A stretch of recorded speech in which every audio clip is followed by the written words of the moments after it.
बहुत सारे बच्चे ऐसे हैं जिनका रिजल्ट अच्छा नहीं आया, तो ऐसे में उनके दिमाग में तमाम तरह की बातें घूम रही हैं। क्या मैं एडवांस का पेपर निकाल सकता हूं? क्या मैं जेई मेंस का पेपर अगले साल अच्छा दे सकता हूं? आपके पास अब एक्सपेरिमेंट करने का टाइम नहीं है, आपके पास बड़ा गिना चुना टाइम बचा हुआ है। पूरी स्ट्रैटेजी सेशन का एक मतलब निकाल लीजिए कि अगर इस बार भी एक हफ्ते में आपने 72 घंटे या 75 घंटे 75 आवर्स पढ़ाई करने की नई सोच रखी है, तो फिर आप कुछ गलत करने जा रहे हैं। जो ड्रॉपर के स्टूडेंट सबसे बड़ी गलती करते हैं वो इस पॉइंट पर करते हैं, वो जनरली ये सोचते। हेलो स्टूडेंट्स, क्या हाल चाल है भाई? देखो, माहौल कुछ ऐसा है कि कुछ बच्चों का खुशी का आलम है, कुछ बच्चे बेचारे परेशान हैं। उसका रीजन बड़ा क्लियर है। जेई के दोनों अटेम्प्ट कंप्लीट हो चुके हैं, जनवरी अटेम्प्ट भी हो चुका है, अप्रैल अटेम्प्ट भी हो चुका है। बच्चों को एक आइडिया लग चुका है कि उनका रिजल्ट किस तरह का आया है या किस तरह का आने वाला है। तो मुझे ऐसा लगता है कि यार ठीक है, इसमें परेशान होने की बहुत जरूरत नहीं है, क्योंकि हर किसी को वही मिला होगा जो उसने जैसा उसने किया होगा। तो मुझे ऐसा लगता है कि जिन लोगों ने जम के मेहनत की थी, जिन्होंने खूब मेहनत की थी, स्ट्रैटेजिक तरीके से पढ़ाई की थी, जिन्होंने सही पॉलिसीज फॉलो की थी, जिन्होंने सही गाइडेंस ली थी, उन बच्चों का रिजल्ट अच्छा आएगा। और जिन लोगों ने किसी वजह से, अब मैं वो वजह नहीं जानता, चाहे वो ऐसी वजह हो जो जिसको अवॉइड नहीं किया जा सकता था, या फिर ऐसा जो आपकी खुद की किसी कमी की वजह से आपने तैयारी नहीं की, आपने मक्कारी की, आपने जो भी कमियां रही, अगर उन कमियों की वजह से भी अगर आपने देखा, तो मुझे ऐसा लगता है कि उन लोगों का रिजल्ट जो है वो शायद अच्छा नहीं आए या नहीं आया होगा। तो ऐसे में अगर मैं देखूं तो वो लोग जो जनरली जिन्होंने एक अटेम्प्ट दे दिया है, तो वो 12th के स्टूडेंट्स होंगे। उन लोगों को अब अगर ऐसा लगता है कि उनका रिजल्ट और बेहतर किया जा सकता था या और वो बेहतर रिजल्ट ला सकते थे, तो मैं ऐसे लोगों को अब ड्रॉपर्स की कैटेगरी में डालता हूं। ठीक, तो सबसे पहले जो मेरा आज का तुम्हारे साथ डिस्कशन है, बहुत सिंपल सा डिस्कशन है वो, और वो ये कि क्या ड्रॉपर्स सेलेक्ट हो सकते हैं क्या? और ये एक ऐसा सवाल है जो इस टाइम बहुत सारे बच्चों के दिमाग में आता है, क्योंकि सिलेक्शंस तो कम ही लोगों का होगा, अच्छा रिजल्ट तो कम ही लोगों का आता है। बहुत सारे बच्चे ऐसे हैं जिनका रिजल्ट अच्छा नहीं आया या नहीं आएगा। तो ऐसे में उन लोगों को, उनके दिमाग में तमाम तरह की बातें घूम रही हैं कि क्या मैं एडवांस का पेपर निकाल सकता हूं? क्या मैं जेई मेंस का पेपर अगले साल अच्छा दे सकता हूं? क्या मैं आईआईटी में सेलेक्ट हो सकता हूं? या फिर मैं कोई और इंजीनियरिंग कॉलेज ज्वाइन कर लूं, या वो मेरा दोस्त कुछ और कर रहा है, मैं वहां चला जाता हूं, या मेरे दिमाग में ये बात आ रही है मैं अपना लाइन चेंज करके कुछ और करना शुरू कर देता हूं। तमाम तरह की बातें इस टाइम कंफ्यूजन दिमाग में आ रहे हैं उन बच्चों के जिन्होंने 12th के साथ साथ पेपर दिया और उन्होंने बहुत अच्छा रिजल्ट या बहुत अच्छा स्कोर जो नहीं कर पाए किसी भी वजह से। तो ऐसे में सबसे पहले जो सबसे पहला सवाल दिमाग में आता है ऐसे बच्चों के, वो ये है कि क्या हम कर सकते हैं, क्या हम कर भी सकते हैं कि नहीं? अब देखो, उसका जवाब तो तुम्हारे पास खुद ही है। बहुत सारे बच्चों के पास इसका जवाब खुद है। क्या? ये कैसे पता चलेगा कि तुम कर सकते हो कि नहीं? ये तभी पता चलेगा जब आप करेंगे, क्योंकि तुमने अब तक किया ही नहीं। इसलिए इसका जवाब तो तुम्हारे पास ये है कि भाई मैंने तो किया ही नहीं, मुझे क्या पता मैं कर सकता हूं कि नहीं। एक बार करके देखूंगा तब पता चलेगा कि मैं कर सकता हूं कि नहीं। तो दैट मींस वो कैटेगरी जिन्होंने पढ़ाई ही नहीं की थी, जिन्होंने खूब मस्ती काटी है अपनी इन इन इन, इन जरूरी समय में, उन लोगों को इस सवाल का जवाब पता है कि भाई कर सकते हैं या नहीं कर सकते, ये तो करने के बाद ही पता चलेगा। ऐसे तो बेवकूफी होगा कोई जो ये कहेगा भाई हम नहीं कर सकते, बात खत्म हो गई। तो ये तो वो बच्चा जो करना ही नहीं चाहता। तो जो करना ही नहीं चाहता उसको ये वीडियो देखने की भी जरूरत नहीं है, और उसको किसी भी तरह से ये जेई और ये आईटी वाईटी से दूर रहना चाहिए, उसके बस की बातें नहीं। ठीक, लेकिन जो बच्चा करना चाहता है उसको सबसे पहले अपने आप से ये पूछ लेना चाहिए कि भाई तुमने किया तो है नहीं। अब अगर किया नहीं है तो तुम कर सकते हो कि नहीं, ये तो तभी पता चलेगा जब आप करेंगे। तो इसका मतलब उसको एक अटेम्प्ट तो जरूर मारना चाहिए। ठीक, तो मेरा जो जवाब है वो ये है, हर वो बच्चा जो करना चाहता है वो अब भी कर सकता है। और ज्यादातर स्टूडेंट्स जेई जो ड्रॉपर्स होते हैं, जेई की जो रैंक लिस्ट होती है उसमें ज्यादातर स्टूडेंट्स ड्रॉपर स्टूडेंट्स ही रहते हैं। उसका रीजन भी बड़ा क्लियर होता है, क्योंकि इस टाइम पर ये वो चोट खाए लोग हैं, वो घायल लोग हैं, जो दुनिया के सताए हुए हैं, लोगों के ताने सुनते रहते हैं। ये वो लोग हैं जो खूब मेहनत करते हैं और एक जबरदस्त रिजल्ट ला के दिखाते हैं। तो मैं तुम सब लोगों से, उन लोगों से जो ड्रॉप करने की सोच रहे हैं, उन लोगों से ये कहना चाहता हूं कि सोच में कमी नहीं है, सोच बहुत साफ है और बहुत अच्छा कर रहे हो कि अगर आपको ऐसा लगता है कि आपको ड्रॉप लेना चाहिए, लेकिन कुछ स्ट्रैटेजी फॉलो जरूर करनी चाहिए। उस ड्रॉप को, इस ड्रॉप ईयर को आप अगर फ्रूटफुल बनाना चाहते हैं तो आपको कोई ना कोई एक अच्छी स्ट्रैटेजी जरूर फॉलो करनी चाहिए। तो सबसे पहले सवाल का जवाब खत्म हो चुका है। क्या कुछ हो सकता है? तो भाई जब अभी कुछ किया ही नहीं तो कैसे सोच सकते हैं कि कुछ हो सकता है कि नहीं हो सकता? एक बार करके देखेंगे तभी पता चलेगा कि कुछ हो सकता है कि नहीं। तो मेरा जवाब सिर्फ ये है, बिल्कुल हो सकता है। तो जो लोग कोशिश करेंगे उनका ज़रूर हो सकता है। अब वो क्या स्ट्रैटेजी होनी चाहिए या क्या चीज़ें होनी चाहिए, मैं सबसे पहले एक-एक करके ज़रा बहुत जल्दी तुम्हें इस बात को समझाने की कोशिश करता हूं। अगर मैं ध्यान से देखूं तो मैं उन स्टूडेंट से बात करना चाह रहा हूं, ज्यादातर उन स्टूडेंट से बात करना चाहता हूं जिन्होंने ये 3 कैटेगरी के स्टूडेंट्स जो मुझे सामने दिखाई देते हैं। पहला, जिन्होंने कभी तैयारी नहीं की। दूसरा, जिनकी तैयारी में उनको सीरियसनेस ही नजर नहीं आई, वो बिल्कुल सीरियस नहीं। यानी एक तरह से देखा जाए तो ये दोनों कैटेगरी ऑलमोस्ट सिमिलर तरह की कैटेगरीज हैं, जिसमें वो लोग इसलिए सेलेक्ट नहीं हुए क्योंकि वो उन्होंने या तो तैयारी नहीं की या उन्होंने अपनी तैयारी के दौरान सीरियसनेस नहीं दिखाई। तीसरी जो कैटेगरी है वो ये है जिन्होंने कोशिश तो की थी लेकिन फिर भी वो सिलेक्ट नहीं हुए। जिनकी कोशिश में अब क्या कमियां थी क्या नहीं था वो अलग बात है, बट जिन्होंने तैयारी की बट फिर भी वो सिलेक्ट नहीं हुए। यानी ये 3 कैटेगरी के स्टूडेंट, जिनमें फर्स्ट सेकंड थर्ड कैटेगरी जो है हमारी, इन तीनों कैटेगरीज के लिए कुछ सेट बातें होंगी जो बच्चे अगर तैयारी करना चाहते हैं तो वो अगर उन स्ट्रैटेजीज को फॉलो करेंगे तो उनको एक बेहतर रिजल्ट मिल सकता है। तो अगर मैं ध्यान से देखूं तो ये जो नेवर प्रिपेयर्ड वाली कैटेगरी है, इसका तो बहुत सीधा सा है कि तुम एक बार प्रिपेयर करने की सोचो।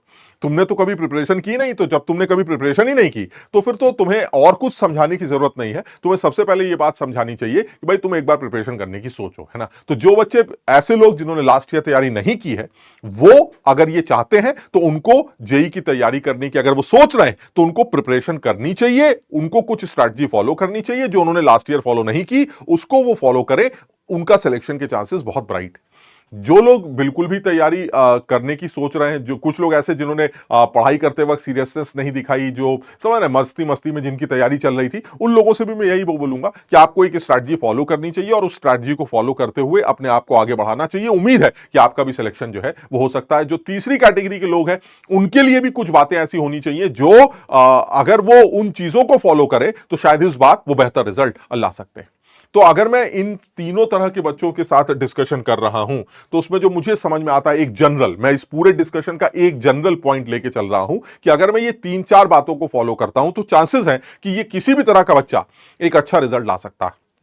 सबसे पहला, वो किसी एक सीरियस बैच को ज्वाइन करे, रिपीटर बैच को ज्वाइन करे, ड्रॉपर बैच को ज्वाइन करे, जिसमें एक और उसका रीजन सिर्फ इतना है, इस बैच को ज्वाइन करने का भी सिर्फ एक ही रीजन है कि उसको एक स्ट्रक्चर्ड लर्निंग मिले। यानी मैं नहीं चाहता कि इस बार आप बहुत रैंडम तरीके से तैयारी कर रहे हो कि भाई ऐसा है, मुझे तो पता नहीं तैयारी कैसे करनी है, तो चलो ऐसा करते हैं, ये कर लेंगे, ये कर लेंगे, ऐसा कर लेंगे, वैसा कर लेंगे। ये बिल्कुल नहीं होना चाहिए। यानी आपके पास अब एक्सपेरिमेंट करने का टाइम नहीं है, आपके पास बड़ा गिना चुना टाइम बचा हुआ है और इस बचे हुए टाइम में आपको बहुत स्ट्रक्चर्ड तरीके से लर्निंग दिखानी पड़ेगी, पढ़ाई करनी पड़ेगी। इसलिए बेहतर है कि आप किसी ड्रॉपर बैच को ज्वाइन करें। उसके बाद उस बैच को बहुत शिद्दत से फॉलो करें। जो भी उस बैच में चल रहा है, जो भी बातें कराई जा रही हैं, मैं अभी इस बारे में थोड़ी सी बात करूंगा, तरीके से आप उस बैच को फॉलो करें और उसके बाद जो भी सवाल प्रैक्टिस के लिए दिए जा रहे हैं, डीपीपीज दी जा रही हैं, होमवर्क दिए जा रहे हैं, इनफैक्ट जो क्लास में काम कराया जा रहा है, आप उसको प्रॉपर तरीके से प्रैक्टिस करिए। प्रैक्टिस करेंगे तो यह पता करने के लिए कि हमारा रिजल्ट अच्छा आया है, हम सही पढ़ रहे हैं, नहीं पढ़ रहे हैं, उसके लिए आपको टेस्ट देने होंगे। उन टेस्ट को रेगुलर बेसिस पर आप ये टेस्ट दें और इन टेस्ट को लगातार एनालाइज करें। उन टेस्ट की कमियों को देखें और उन कमियों को कहीं नोट करें ताकि उन कमियों पर बार बार नजर पड़ती रहे और आप आगे मेन एग्जाम में, जो हमारा सबसे बड़ा एग्जाम है, उस एग्जाम में वो गलतियां ना करें। तो टेस्ट देना, प्रैक्टिस करके टेस्ट देना, यह जरूरी माना जाएगा। और टेस्ट के बाद अगर बात की जाए तो भाई रिवीजन भी जरूरी है, क्योंकि ये वो चीजें हैं जो हमें चलते फिरते नजर नहीं आती। ऐसा नहीं है कि अरे यार ये देखिए एटॉमिक स्ट्रक्चर की बातें चल रही हैं, ये देखिए सर यहां पुली चल रही है, यहां पर फ्रिक्शन लग रहा है, टेंशन लग रही है। अरे भाई इतना चीजें हम अपनी नॉर्मल लाइफ में ऑब्जर्व नहीं करते, हमें इतना दिमाग लगाने की जरूरत नहीं। तो ऐसे में ये चीजें ऐसी होती हैं जो हमारे दिमाग से निकल जाती हैं। तो ऐसे में रिवीजन करना बहुत ज्यादा जरूरी है। उसका भी एक प्रॉपर तरीके से आपको रिवीजन बनाना पड़ेगा, प्लानिंग बनानी पड़ेगी। तो यानी जो एक जनरल तरीका एक ड्रॉपर बच्चे के लिए जो समझ में आता है वो ये कि सबसे पहले वो अपने आप को ठंडा करे, शांत करे और अपने आप को यह समझाए हो सकता है, पहली बात। दूसरी बात, कैसे करना है, उसको एक स्ट्रक्चर्ड लर्निंग के लिए कोई बैच ज्वाइन करना चाहिए। उसके बाद उस बैच को प्रॉपर आंख बंद करके फॉलो करना चाहिए। उस बैच में जो भी कुछ चल रहा है, जो भी पढ़ाया जा रहा है, जो भी कुछ समझाया जा रहा है, आप उसको फॉलो करें। जो भी होमवर्क दिया जा रहा है आप वो होमवर्क करते रहें, प्रैक्टिस करते रहें, टेस्ट देते रहें और साथ में रिवीजन पर कॉन्सेंट्रेट करें। यह एक पूरे साल का ओवरव्यू होना चाहिए जो एक बच्चे के लिए जरूरी। और अगर मेन बात पे आए तो कुछ स्ट्रैटेजी, इन चारों बातों को ध्यान में रखते हुए कुछ स्ट्रैटेजीज मैंने अपने मन से भी बनाई हैं, जिसमें स्टडीज से रिलेटेड भी कुछ बातें हैं जो बच्चे को पूरे साल ध्यान रखनी है, और स्टडीज से हटकर भी कुछ बातें हैं जो पूरे साल बच्चे को ध्यान रखनी। तो अगर मैं सबसे पहले अपार्ट फ्रॉम स्टडीज की बात करूं, यानी कि पढ़ाई तो पूरे साल करनी है, मतलब आप इस पूरी स्ट्रैटेजी सेशन का एक मतलब निकाल लीजिए कि अगर इस बार भी एक हफ्ते में आपने 72 घंटे या 75 घंटे 75 आवर्स पढ़ाई करने की नई सोच रखी है, तो फिर आप कुछ गलत करने जा रहे हैं। यानी आपको कम से कम पूरे 7 दिनों की अगर मैं बात करूं तो पर डे 10 to 12 आवर्स पढ़ने ही पढ़ने होंगे। किसी भी तरह से यह काम आपको करना पड़ेगा, आप बिना इसके सेलेक्ट नहीं हो पाए। हाँ, ये ठीक है सर, मेरा एक रेगुलर क्लासेस भी चलेंगी, उन क्लासेस के अलावा भी मुझे पढ़ाई करनी पड़ेगी, तो बिल्कुल आपकी 5 घंटे 6 घंटे जहां पर भी जैसे भी आप बैच ज्वाइन करेंगे, आपको कहीं ना कहीं 5-6 घंटे की पढ़ाई करनी पड़ेगी बैचेस में, और उसके अलावा भी आपको 5-6 घंटे अलग से स्टडी करना पड़ेगा। अदरवाइज सिलेक्शन की उम्मीद बिल्कुल नहीं है, क्योंकि ये वो बच्चे हैं जो अब ड्रॉप लेके तैयारी करना चाह रहे हैं। अब अगर उन्होंने जरा सी भी कमी करी, तो आप समझ लीजिए कुछ नहीं हो सकता। तो इसलिए सबसे पहली बात तो यह है कि स्टडीज बहुत ज्यादा जरूरी है। मतलब अपार्ट फ्रॉम स्टडी तो बात की बात है, मतलब apart from studies mean studies तो है ही, उसके अलावा कुछ बातें और करना चाह रहा हूं। तो इसका मतलब स्टडी आवर्स तो आपको पर वीक 72 आवर्स 75 आवर्स करने ही करने, ये आपने पहले ही सोच रखा है। तो मैंने ये बात इसलिए तुम्हें बता दी कि अगर तुमने अभी भी तुम्हारे दिमाग में कुछ ऐसा है कि नहीं नहीं सर अब चलने दीजिए सर, दिवाली वाली आएगी, दिवाली के बाद कुछ सोचेंगे पढ़ाई वढ़ाई करने की, तो अगर ऐसा कुछ तुम्हारे दिमाग में चल रहा है तो आप बिल्कुल पढ़ाई मत करिए, बिल्कुल बैच ज्वाइन मत करिए, बिल्कुल ड्रॉप लेने की मत सोचिए, बिल्कुल आईआईटी के बारे में मत सोचिए। आप कुछ और करें, शायद वहां पर आप ज्यादा बेहतर कर सकते हैं।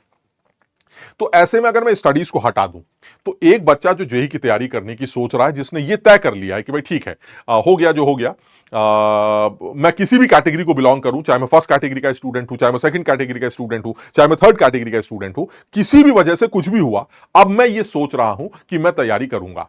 और मुझे सब लोग ये कह रहे हैं, जो मेरे वेल विशर्स हैं, कि भाई कर सकते हैं।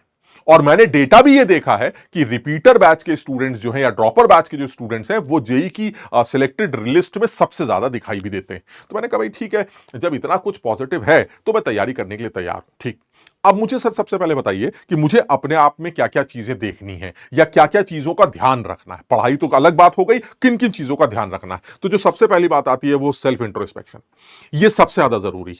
ये उन बच्चों की बात कर रहा हूं, देखो अगर कोई बच्चा 11th में होता और वो मुझसे पूछता कि सर ये सेल्फ इंट्रोस्पेक्शन क्या है, क्या ये जरूरी है, तो मैं उससे यही कहता कि नहीं यार, अभी यार तूने कुछ किया ही नहीं है, तू अपने आप का क्या इंट्रोस्पेक्शन करेगा, अभी तू ना तुझसे कुछ अच्छा काम हुआ है ना तुझसे कुछ गलत काम हुआ है, तो इसलिए तुम अपने आप को एनालाइज कर रहे हो, अपनी गलतियों को सोच रहे हो, अभी तुम्हारी जरूरत नहीं। लेकिन जो बच्चे ड्रॉपर में हैं, जो बच्चे ड्रॉप लेना चाह रहे हैं, उन बच्चों को तो ये पता है ना यार कि भाई हम तो सर देख चुके हैं, सर हमने पेपर के आलम भी देख लिया, हम पेपर जाके भी दे आए, हमने सारी सब अब क्या क्या सिलेबस है, कितने चैप्टर्स आते हैं, किन चैप्टर्स की वेटेज कितनी है, सर काफी हद तक सर हमने काफी चीजें देख रखी हैं। मैं अपने आप को एनालाइज कर सकता हूं सर, मैं अपने आप को एक बार अंदर से झांक कर देख सकता हूं कि मेरे अंदर क्या क्या कमियां हैं। तो ये जो इंट्रोस्पेक्शन है ये बहुत ज्यादा जरूरी है। उसका रीजन भी मैं तुम्हें बताऊं, हम एक जनरल बातें कर सकते हैं, हम एक जनरल सजेशन दे सकते हैं, हम किसी भी स्टूडेंट को एक जनरल सजेशन दे सकते हैं कि भाई ऐसा ऐसा ऐसा किया जाए, ऐसा ऐसा किया जाए, पढ़ाई किया करो, 3 घंटे लगातार बैठा करो, टेस्ट दिया करो, टेस्ट टाइम पर कंप्लीट किया करो, बहुत सारी बातें हम स्टूडेंट्स को समझा सकते हैं। लेकिन यार उस इंडिविजुअल बच्चे की क्या कमियां हैं या वो इस इंडिविजुअल बच्चे के अंदर क्या कमी है, ये तो हम नहीं जानते। हम एक जनरल डिस्कशन कर सकते हैं, बट एक इंडिविजुअल बच्चा जिसको ये सारी बातें बताई जा रही हैं, वो हो सकता है सोच के ये बैठे कि भाई ये सर कह रहे हैं 3 घंटे लगातार बैठा करो, बार बार सर बोल रहे हैं 3 घंटे बैठा करो, 3 घंटे बैठा करो, लेकिन मैं 3 घंटे कैसे बैठूं, मेरे बगल में तो मोबाइल रखा रहता है, मैं आधे पौन घंटे के बाद मैसेज चेक करने लगता हूं, किसी को मैसेज करता हूं, कहीं से मैसेज आता है, कहीं कॉल करता हूं, कहीं कुछ वीडियो देख ली, कहीं कुछ कर लिया, मैं तो बहुत डिस्ट्रैक्टेड हूं। यानी उस बच्चे के साथ दिक्कत क्या है कि उसको सबसे पहले सर की बातें तो बात की बात है, सबसे पहले ये डिस्ट्रैक्शन यहां से हटाना होगा। कुछ ऐसे भी लोग हो सकते हैं जो ये कह सकते हैं कि नहीं सर मैं 3 घंटे नहीं बैठ पाता, 2 घंटे बाद बैठने के बाद मेरे सर में दर्द होने लगता है, आंखें में दर्द होने लगता है, कमर में दर्द होने लगता है, वगैरह वगैरह। तो ये उस बच्चे की प्रॉब्लम, ये सोच के मैंने उस बच्चे को नहीं बोला कि तुम्हें 3 घंटे बैठना है, मैं तो एक जनरल बात कर रहा हूं। इंडिविजुअल बच्चा उन बातों को समझे और उसके बाद अपनी कमियों को एक बार खुद से सोचे कि भाई मेरी तो 1 घंटे बाद आंखें दर्द होने लगती हैं, मैं 3 घंटे कैसे बैठूंगा, सर तो 3 घंटे की बात कर रहा है, मैं तो आधे 1 घंटे बाद मेरी आंखों में दर्द होने लगता है। तो ऐसे में उस बच्चे को मेरी बात माननी तो है, लेकिन पहले उस बच्चे को आंखें टेस्ट करा लेनी चाहिए, डॉक्टर के पास जाना चाहिए और उसको चेक कराकर कि भाई ऐसा क्या वजह है कि 1 घंटे बाद जो है हम पढ़ाई नहीं कर पाते। तो मैं ये बताना चाह रहा हूं कि इंडिविजुअल प्रॉब्लम्स कुछ होंगी जो हम यहां डिस्कस नहीं कर सकते, वो बच्चे को खुद ही सेल्फ इंट्रोस्पेक्शन के बाद समझ में आएंगी।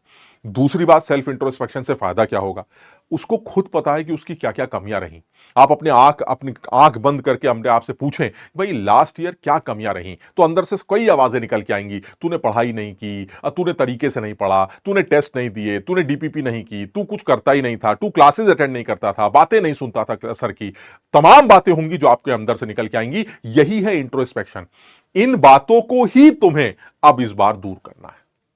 जो बच्चा इन कमियों को दूर कर पाएगा वही सेलेक्ट होगा। समझ रहे बात को? तो ये सेल्फ इंट्रोस्पेक्शन सबसे ज्यादा जरूरी होगा। दूसरी बात ये कि सर चलिए ठीक है, अगर मैंने सोच लिया है कि भाई कमियां थी, अब हम उन कमियों को दूर करेंगे, तो मुझे अपने शेड्यूल को भी फॉलो करना पड़ेगा। रेगुलर शेड्यूल होगा और किसी भी ड्रॉपर बैच को ज्वाइन करने के बाद ये शेड्यूल फिक्स करना काफी हद तक आसान भी हो जाएगा, क्योंकि उन क्लासेस का टाइमिंग फिक्स होंगे तो आप अपने बचे हुए टाइम को अपने हिसाब से मैनेज कर सकते हैं। तो सबसे ज्यादा जरूरी है ये फिक्स करें अपने शेड्यूल को। कोई ऐसा शेड्यूल बनाए जो रियलिस्टिक शेड्यूल हो। बच्चे एक सब दुनिया भर की बकवास की नहीं सर, क्लासेस अगर 4 बजे खत्म होंगी तो मैं 4 से लेकर 2 बजे तक पढ़ाई करूंगा रात में, यार ऐसी बातें मत करा करो। मतलब आप समझ रहे बात को? कुछ रियलिस्टिक टारगेट बनाया जाए कि भाई 4 बजे क्लासेस खत्म होंगी तो मैं 4 से लेकर 5 तक रेस्ट करूंगा, चाय पीऊंगा, बिस्किट खाऊंगा, थोड़ा सा आंख बंद करके लेट जाऊंगा, उसके बाद मैं 5 से लेकर 8 तक पढ़ाई करूंगा, फिर 8 बजे डिनर करूंगा। मेरी बात समझ रहे हैं? कुछ ऐसा टारगेट जो रियलिस्टिक हो, वो रियलिस्टिक टारगेट बनाया जाए जिसको फॉलो किया जा सके। तो इसका मतलब आप अपने शेड्यूल को फिक्स करेंगे। इंडिविजुअल बच्चा अपने हिसाब से इन चीजों को डिसाइड कर सकता है। कुछ लोगों को रात में पढ़ने की आदत है, कुछ लोगों को सुबह पढ़ने की आदत है, वो अपने हिसाब से अपने शेड्यूल को फिक्स करेंगे, लेकिन शेड्यूल फिक्स होना जरूरी है।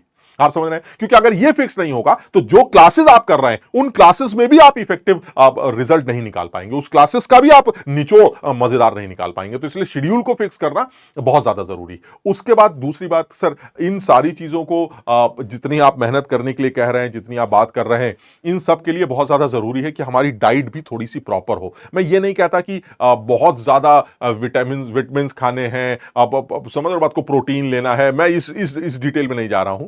तुम्हें सबसे ज्यादा जरूरी है कि जो नॉर्मल खाना है वो खाना खाया जाए, फ्रूट्स का जहां तक जितना मिल पाए, ड्राई फ्रूट जितने मिल पाए, जो आपका जो जो जितना मुहैया हो आप वो खाएं। साथ ही साथ अपने आप को पूरी तरह से हाइड्रेटेड रखें, पानी खूब पिएं, क्योंकि इन सब चीजों से ही कंसंट्रेशन स्ट्रांग होती है। कंसंट्रेशन स्ट्रांग होगी तो आप ये भी फॉलो कर पाएंगे, इस चीज को फॉलो करेंगे, साथ ही साथ आप क्लासेस में दिमाग लगा पाएंगे, क्लासेस को ध्यान से सुन पाएंगे। आपके लिए सारी चीजें आसान होती चली जाएंगी अगर आप अपने डाइट को भी थोड़ा सा वॉच करते रहेंगे।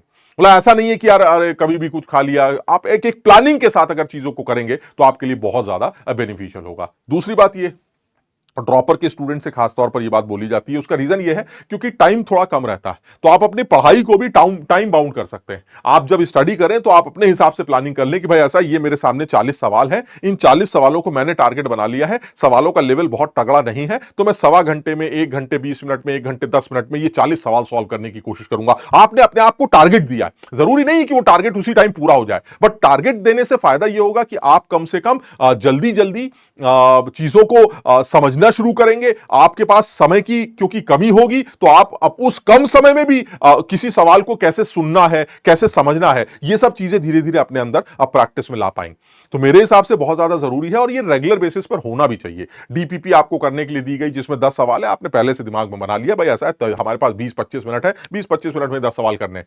ना कर पाए वो अलग बात है, बट आप कम से कम अपने आप को टाइम बाउंड स्टडी में रखेंगे तो आपको एग्जाम में परेशानी कम से कम देखने को मिलेगी। तो इसलिए बहुत जरूरी है कि ऐसा नहीं है कि किसी चीज को लेके बैठे हुए हैं, सवाल अपना दिमाग कहीं चल रहा है, सवाल अपना इधर उधर सोच रहे हैं।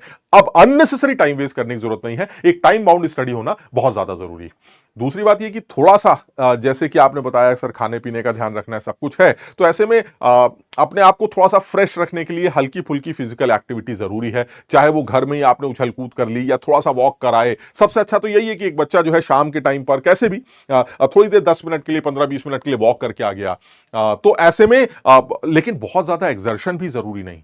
मतलब ऐसा नहीं है कि सर आपने फिजिकल एक्टिविटी के लिए बोला था तो मैं जो है 2.5 घंटे का एक जो है मैच खेलाया सर, है ना, मैं फुटबॉल खेलने चला गया, हॉकी खेलने चला गया, सर मैं गुल्ली डंडा खेलने चला गया। इसकी जरूरत नहीं भाई। देखो ऐसा है, उसका रीजन ये है कि ये एग्जर्ट करेगा। तुम्हारे पास टाइम नहीं है। जिस तरह से मैंने कहा कि मुझे 75 आवर्स पर वीक पढ़ने, तो आपके पास 2-2.5 घंटे डेली के लिए इन कामों के लिए तो बिल्कुल नहीं।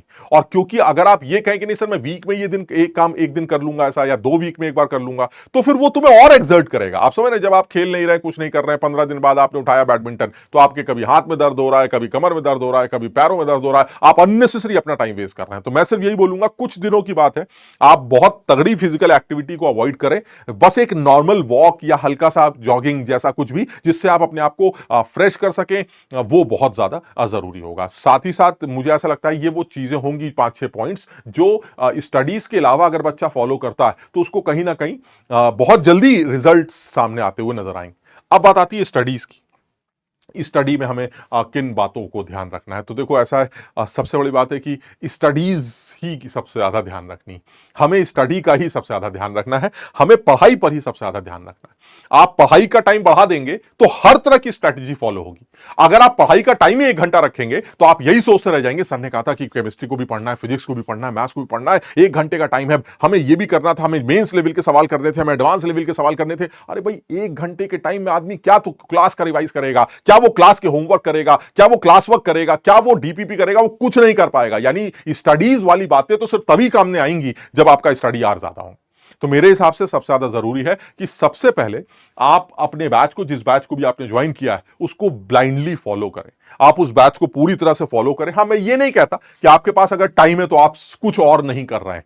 मैं ये कहना चाह रहा हूं कि ठीक है, अगर आपको लगता है कि आज जो क्लास में समझ में समझाया गया है वो चीजें ज्यादा नहीं है, जैसे शुरू में सिलेबस थोड़ा स्लो चल रहा है, तो आपको अगर ऐसा लगता है कि भाई ऐसा मैं इस चीज के साथ कुछ और भी कर सकता हूं, आप ड्रॉपर के स्टूडेंट्स हैं, आप 12th पास स्टूडेंट्स हैं, आपको ये बात पहले से पता है कि कौन सा चैप्टर किस चैप्टर के बाद आएगा, किस चैप्टर में सिलेबस में क्या क्या होता है। मैं ये नहीं कहता कि तुम्हें वो आता है, बट एटलीस्ट आपको पता है कि नहीं ठीक है यार, अगर मैं रिडॉक्स रिएक्शन की बात करूं तो उसमें थोड़ा बहुत बैलेंसिंग का पोर्शन था, ऑक्सीडेशन स्टेट कैलकुलेशन मुश्किल नहीं था, चलो एक काम करता हूं मैं उसको रिवाइज कर लेता हूं। आप अगर क्लास से पहले या बैच में वो चैप्टर हुए बिना भी अगर उस चैप्टर को थोड़ा बहुत रिवाइज कर रहे हैं क्योंकि समय है आपके पास, तो इसमें कोई बुराई नहीं। यानी आप बैच को कंप्लीटली फॉलो करेंगे, अपने हिसाब से जो भी कराया जा रहा है आप उसको पढ़ेंगे, समझेंगे, समझने की कोशिश करेंगे। और सबसे ज्यादा जरूरी है, जो ड्रॉपर के स्टूडेंट सबसे बड़ी गलती करते हैं वो इस पॉइंट पर करते हैं, वो जनरली ये सोचते हैं अरे ये तो आता है, ये तो बचपन से पढ़ते चले आ रहे हैं, हमारे मतलब बहुत ईजी है। वो ईजी टॉपिक्स को या ईजी डिस्कशंस को स्किप करना शुरू कर देते हैं। देखो ऐसा तुम्हें अगर आता होता तो तुम आज ड्रॉपर के चक्कर में नहीं फंसते। आप समझ रहे बात को? इसका मतलब वो इजी टॉपिक्स में भी पेपर तो इजी आता है, जेई मेंस का पेपर तो बहुत ही आसान आता है। तो अगर पेपर इजी आता है तो आप फिर क्यों नहीं सिलेक्ट हो पाए, आप अच्छी परसेंटाइल क्यों नहीं ला पाए? इसका मतलब है सर मुझे इजी टॉपिक्स में भी दिक्कत रही है। उसका रीजन है क्योंकि मैंने इजी टॉपिक्स को बहुत इजीली ले लिया सर, बहुत लाइटली ले लिया, शायद इस वजह से ही वो कमियां रह गई। तो इस बार इस चीज का ध्यान रखेंगे, टीचर्स क्लास में जो कराएंगे उसमें भाई इजी और टफ, मेरे हिसाब से ये सिर्फ रिलेटिव वर्ड्स हैं। मुझे ये चीज आती है इसलिए ये इजी लगती है, मुझे ये चीज नहीं आती इसलिए मुझे टफ लगती। हो सकता है किसी को वो चीज टफ लगे और ये चीज इजी लगे, दैट डिपेंड्स वो क्या समझ रहा है चीजों को। आप समझ रहे हैं मेरी बात को? तो इसलिए जब क्लास में डिस्कशन हो तो आप ये मत देखिए अरे यार सर वह मोल कॉन्सेप्ट सिखा रहे हैं, उसमें मोल कैसे निकाले जाते हैं, ऐसे वैसे करके, समझ रहे? अरे भाई कहीं ऐसा ना हो कोई कोई ऐसी चीज आ जाए जिसको आप स्किप कर दें। आप बहुत ध्यान से इजी टॉपिक्स का डिस्कशन भी सुने, आप बहुत ध्यान से उसको समझने की कोशिश करें। कहीं ना कहीं कुछ ना कुछ कमियां रह गई थी जिसकी वजह से आप सिलेक्ट नहीं हो पाए थे। अब आप वो गलती नहीं करें। यानी क्लास को सीरियसली लेना है, चाहे वो जिस तरह का टॉपिक का भी डिस्कशन। दूसरा, जब डिफिकल्ट कॉन्सेप्ट्स आते हैं, बहुत सारे ड्रॉपर्स के साथ ये भी बहुत बड़ी दिक्कत है, सर इजी कॉन्सेप्ट अरे ये तो आता है, छोड़ो सर ये तो बस वहां कुछ मिस हो गया। और जब टफ कॉन्सेप्ट आता है, अरे सर इतना टफ तो ना, ये ऐसा पिछले साल तो हमने ये सब कुछ पढ़ा ही नहीं था सर, ये तो बहुत टफ है, ये तो समझ रहे हैं? तो आप वहां पर भी गलती कर रहे हैं। यानी आप इजी टॉपिक्स को भी छोड़ रहे हैं, आप टफ टॉपिक्स को भी छोड़ रहे हैं, आप फिर से वही गलतियां कर रहे हैं जो लास्ट टाइम आपने गलती की थी। इसका मतलब ये हुआ जब टफ डिस्कशन हो या टफ टॉपिक्स का डिस्कशन हो तो आप कोशिश करें पूरे कॉन्सेप्ट्स को जो पढ़ाया जा रहा है उनको समझने की कोशिश करें। जितने प्रॉब्लम्स आपके सामने आए उन प्रॉब्लम्स में अगर कोई इजी प्रॉब्लम है या टफ प्रॉब्लम है, आप उनको उन सारे रेलेवेंट प्रॉब्लम्स को सॉल्व करने की प्रैक्टिस करें, उनको सॉल्व करने की कोशिश करें। जो गलती आपने लास्ट टाइम की है वो गलती अगर आप इस बार फिर से करेंगे कि यार ये तो टफ है, ये तो आता नहीं है, ये तो इजी है, ये इतना आसान थोड़ी ना पूछा जाएगा, आप सारी गलतियां फिर से वही करेंगे जिसकी वजह से आप यहां। तो मेरा सजेशन सिर्फ ये है कि जिस तरह का भी क्लास में डिस्कशन हो, चाहे वो इजी हो चाहे वो टफ हो, जिस तरह का भी डिस्कशन हो, आप उसमें पूरी तरह से इन्वॉल्व हो। देखो हर बार यही कहा जाता है ग्लास को भरना है तो ग्लास को खाली करना पड़ेगा। अगर आपसे कहा जाए भाई इस ग्लास को भर के दिखाओ, उस ग्लास में ऑलरेडी पानी पड़ा हुआ है, तो आप उसको भरेंगे कैसे? सबसे अच्छा तरीका यही हो सकता है कि अगर आप उसमें वो चीज भरना चाहते हैं जो आप उसको सिखाना चाहते हैं, जो उसके लिए बेनिफिशियल है, तो सबसे पहले वो पुराना पानी आपको वहां से फेंकना पड़ेगा। तो इसी वजह से आपको भी अगर नई शुरुआत करनी है तो दिमाग में जो भी बकवास आपने भर रखी है वो सारी बकवास आपको हटानी है। ये सोच के तैयारी स्टार्ट करनी है कि भाई ऐसा मैं बिल्कुल ताजा आदमी हूं, मुझे जो जो आप बताते जाएंगे वो मैं करता चला जाऊंगा। हाँ ये ठीक है सर, ये मुझे आता है, लेकिन जरूरी नहीं है कि आप अननेसेसरी ओवर कॉन्फिडेंट हो और ये सोच के छोड़ दें ना सर, ये सर ने पढ़ाना शुरू किया, ये वाला टॉपिक तो मुझे आता है, ठीक, ये तो ठीक है, सही, हाँ सही, सही, इसका आंसर 2 आएगा, बिल्कुल सही है, सही। आप उससे सिर्फ कॉन्फिडेंट हो सकते हैं, आप उससे कॉन्फिडेंस अर्जित कर सकते हैं कि अरे यार चलो ये मुझे आता है, सर जो समझा रहे हैं ये मुझे आता है, ये मुझे आता है। लेकिन इसका ये मतलब नहीं कि आप ये सोचें ये तो आसान, इसे छोड़ो। अरे हो सकता है कोई ऐसी बात हो जो इतनी इंपॉर्टेंट हो, जो बहुत छोटी सी बात हो, जो कोई ट्रिक हो जो सर आपको समझाना चाह रहे हैं, वो आप स्किप कर देंगे। तो आप हर टॉपिक पर बहुत कंसंट्रेशन के साथ तैयारी करें, आपको फायदा ही होने वाला। नेक्स्ट पॉइंट की बात करें तो बहुत ज्यादा जो गलती स्टूडेंट्स करते हैं, वो स्टूडेंट्स जो सबसे ज्यादा गलती इसके अंदर करते हैं वो है रैंडम तरीके से, जो हमारे ड्रॉपर बैच के स्टूडेंट्स हैं वो रैंडम तरीके से पढ़ने की कोशिश करते हैं। भाई मेरा सजेशन ये है कि रैंडम पढ़ाई तो बिल्कुल नहीं करनी चाहिए। यानी अगर मैं रैंडम पढ़ाई की बात कर रहा हूं तो मुझे रैंडम स्टडीज तो बिल्कुल नहीं करनी चाहिए कि कहीं से भी उठा लिया कुछ भी कर लिया। वो ठीक है कि आपके पास अगर समय है तो आप एक स्ट्रैटेजिक तरीके से अपने आप को आगे बढ़ा सकते हैं, बट ये रैंडम तरीके से पढ़ाई करना ये बिल्कुल गलत। मुझे ऐसा लगता है पढ़ाई का सबसे अच्छा तरीका एक ड्रॉपर के स्टूडेंट के लिए, ड्रॉपर स्टूडेंट के लिए जो सबसे अच्छा तरीका है वो है अपने आप को बेसिक्स से ऊपर उठाना। क्योंकि अगर आप एडवांस लेवल तक जाना चाहते हैं तो ये तो कंफर्म है कि आपको बेसिक्स स्ट्रांग होने चाहिए, और वो बेसिक स्ट्रांग के लिए आपको हर तरह के डिस्कशन में पार्टिसिपेट करना पड़ेगा, चाहे वो इजी टॉपिक्स हो चाहे वो टफ टॉपिक्स हो। इसका मतलब ये हुआ जब तक आप बेसिक से ऊपर नहीं उठेंगे, या सीधी सी बात है ना, टॉप पर जाना है तो सीढ़ी चढ़नी पड़ती है ना यार, ऐसे थोड़ा है कि आप सीधे ऊपर कूद जाते हैं। तो इसका मतलब वो हर पायदान को आपको क्रॉस करना पड़ेगा। तो हर वो बच्चा जो तैयारी करने के लिए तैयार है, तो मैं तो उसको यही सजेस्ट करूंगा कि बेसिक्स से अपने आप को आगे बढ़ाइए, आप सवालों को समझने की कोशिश करिए, अपनी अंडरस्टैंडिंग डेवलप करिए, चीजों को समझना शुरू करिए, आप सवाल क्या कहना चाह रहा है उसको समझिए। आप ऐसा नहीं है कि सीधे सीधे सवाल पढ़ा कंक्लूड कर दिया, ये सारी गलतियां लास्ट टाइम आपने की है। सवाल पढ़ा, अरे यार ये तो वो वाला लगता है, लो 2 आ गया आंसर, ना देखा आंसर तो -2 आ रहा है, अरे हमने सर माइनस का ध्यान नहीं दिया। अरे भाई तुम्हारे उस माइनस के ना ध्यान देने से तुम्हारे माइनस में नंबर आ रहे हैं। आप समझ रहे मेरी बात को? यानी अब आपने अपने आप को बहुत समझा रखा है कि भाई ऐसा है, मुझे ये चीजें ध्यान रखनी है, कहीं से भी कंक्लूजन पर खटाक से कूद के नहीं आना है, मुझे समझना है, तसल्ली से सवाल देखना है और उसको करना है। सबसे इंपॉर्टेंट बात, जो बच्चा भी सीखना चाहता है, ड्रॉपर का बच्चा, वो जो अच्छा रिजल्ट लाना चाहता है, देखो थ्योरी और सवाल ये 2 ही चीजें। अगर मैं जेई की तैयारी की बात करूं तो चाहे वो फिजिक्स हो, चाहे केमिस्ट्री हो, चाहे मैथ्स हो, 2 ही चीज आती हैं, एक थ्योरी आती है और एक उसके ऊपर सवाल आते हैं। थ्योरी को जितना भी चाहे तो खींचा जा सकता है, आप थ्योरी को जितना भी पढ़ाना चाहें, बहुत सारे एग्जाम्पल्स के साथ दुनिया भर के बकवास सब करना कराना, 2 घंटे 10 घंटे 20 घंटे आप किसी भी टॉपिक को खींचकर थ्योरी में बढ़ा सकते हैं। लेकिन जरूरी नहीं है कि उतना पढ़ने के बाद भी आप आंसर निकाल पाए, सवाल कर पाए। इसलिए हर बार थ्योरी सीखकर सवाल करना यह समझदारी नहीं होती। यह चीज टीचर आपको गाइड भी करेंगे। कई बार ऐसा होता है कि आपको सिखाने के लिए सवाल पहले बता दिए जाते हैं कि भाई देखिए ऐसा ये वाला सवाल है, इससे सीखते हैं। तो कई बार थ्योरी को भी सवालों से सीखा जाता है, लेकिन ये सारी चीजें आपको जब टीचर सिखाते हैं तब बताते हैं। यानी हमें थ्योरी में और जो हमारा प्रैक्टिस न्यूमेरिकल्स हैं, इनमें एक बैलेंस बना के चलना पड़ेगा। ऐसा नहीं है कि सर हमसे थ्योरी पढ़ते रहेंगे, ऐसी तैसी देखा जाएगा ना, इससे भी काम नहीं चलेगा। या फिर सर मैं सबसे पहले क्वेश्चन से उठा के बैठ जाता हूं, मुझसे सवाल ही नहीं होते। अरे भाई थोड़ा सा पढ़ो तो कि F = ma होता है, नहीं होता है, कब लगाते हैं, ए क्या है, एम क्या है। आप पहले जब तक सीखेंगे नहीं तब तक उसके बाद आप उससे पहले आप सवाल नहीं लगा पाएंगे। यानी एक बैलेंस वे में थ्योरी पता होनी चाहिए और फिर प्रैक्टिस होनी चाहिए। अगर इन दोनों को सही तरीके से मर्ज कर दिया जाए, स्टडी आवर्स को, सही शेड्यूल को फिक्स कर दिया जाए, टाइम टेबल को एक तरीके से बना लिया जाए और ये भरोसा रखा जाए ईमानदारी के साथ अपने साथ कि भाई मैं कर सकता हूं, तो ऐसा बच्चा ड्रॉपर हो चाहे कुछ भी हो, वो सेलेक्ट हो सकता है। तो मेरा कहना यही था इस पूरे सेशन में, जो पर्पस है वो यही है कि जो बच्चे भी ड्रॉप लेना चाहते हैं उनका डिसीजन सही तब माना जाएगा जब वो अपने आप से ये पूछ चुके हो कि क्या इस बार वो सारी कमियां जो लास्ट टाइम रही थी वो कमियां दूर करोगे, प्लस क्या इस बार आपने ये टारगेट बना लिया है कि मुझे पर वीक में 72 आवर्स 75 आवर्स पढ़ाई करनी है? अगर आपने इस तरह की प्लानिंग कर ली है तब तो ड्रॉपर, या देखो अननेसेसरी ड्रॉपर बोलना बार बार ठीक नहीं लगता, तब तो जेई की तैयारी में कूदना समझ में आता है। लेकिन अगर आप ऐसा नहीं, देखो ऐसा इतनी सीरियसनेस ड्रॉपर्स के साथ क्यों है सर? 12th के स्टूडेंट्स भी तो जेई में जाना चाह रहे थे सर, वो भी तो, उनके लिए भी तो इतना डराना चाहिए ना, अरे तू अगर ये नहीं करेगा तो तेरा सिलेक्शन नहीं होगा। देखो ऐसा है, उनके लिए मैं ये बात इसलिए नहीं बोल रहा हूं कि उनके पास अभी एक साल और ना, ऐसा ऐसा कुछ नहीं। लेकिन मैं तुम्हारे लिए सिर्फ बोलना चाह रहा हूं कि तुम्हारे पास ये आखिरी साल, आप मेरी बात समझ रहे हैं कि आप अगर आईआईटी में जाना चाहते हैं तो भाई आपके लिए ये लास्ट मौका है। आपको जोर मारना पड़ेगा, खूब कोशिश करनी पड़ेगी, वो सारी कमियां दूर करनी पड़ेंगी जो लास्ट टाइम कोशिश की थी।